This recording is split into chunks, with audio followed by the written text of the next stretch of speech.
नमस्कार। प्रस्तुत है आज का चिंतन। सब धर्मों में ईश्वर प्रार्थना करने की रीति है, किंतु जरा आपको यह स्मरण अवश्य रखना होगा कि धन संपत्ति पाने या पुत्रादि के लिए या आरोग्य पाने के लिए या स्वर्ग प्राप्ति के लिए भगवान से जो प्रार्थनाएं की जाती हैं वे विशुद्ध भक्ति में सम्मिलित नहीं हैं। यह सब केवल बनिए की तरह क्रय विक्रय है। जो भगवान से शुद्ध प्रेम करना चाहते हैं, जो सच्चे अनन्य भक्त होना चाहते हैं, उनको उचित है कि वह इन सब सांसारिक कामनाओं का त्याग कर दें। तब उनको विशुद्ध भक्ति गृह में प्रवेश करने की आज्ञा मिल जाएगी। हमारे कहने का मतलब यह नहीं है कि जो जिस वस्तु की इच्छा से भगवान की प्रार्थना करते हैं उन्हें वह वस्तु प्राप्त नहीं होती।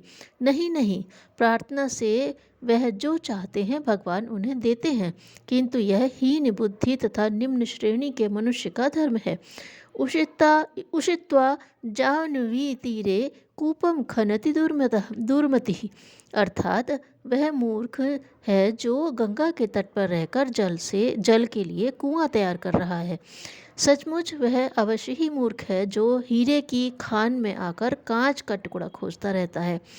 इसी तरह भगवान हरि हीरे की खान के समान है और यह सब धन मान ऐश्वर्य कांच के टुकड़े हैं। यह सभी जानते हैं कि एक दिन यह ध्येय विनिष्ट अवश्य हो जाएगी। फिर भी बारंबार इसे स्वस्थ रखने के लिए, इसके आराम के लिए भगवान से प्रार्थना की जाती है। इस तुच्छ प्रार्थना में ही अमूल्य समय क्यों नष्ट किया जाता है।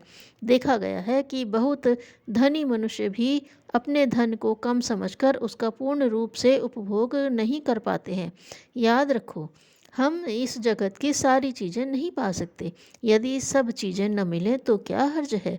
यह देह एक दिन नष्ट होगी ही। इन सब वस्तुओं के लिए कौन चिंतित हो। जो अपने आप आए आने दीजिए, जाने जाए तो जाने दीजिए। चिंता न कीजिए, मस्त रहिए। इनका आना भी अच्छा और ना आना भी अच्छा ही है। किंतु भगवान के समीप जाकर यह चीज़ वह चीज़ मांगना अनन्य भक्ति नहीं कही जाएगी।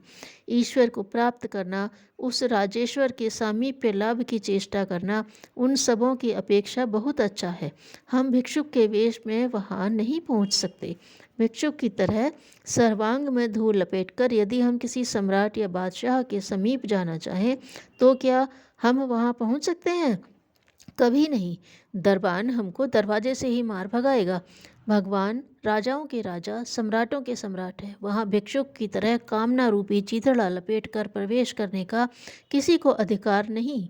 वहाँ सौदे का काम न होगा। अतः तुच्छ प्रार्थना में समय नष्ट न करें।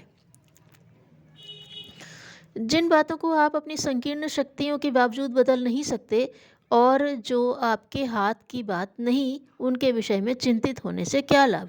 चिंतित होकर जो रहा सदा है उसका भी रहा सहा है उसका भी आनंद नहीं आएगा।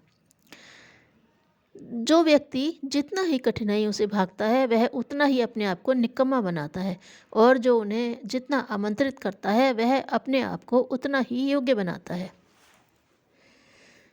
मन में दृढ़ इच्छा कर लें और सारी मानसिक शक्तियों को उस ओर मोड़ दें तो ऐसा कोई कार्य नहीं जो असफल रह जाए। धन्यवाद।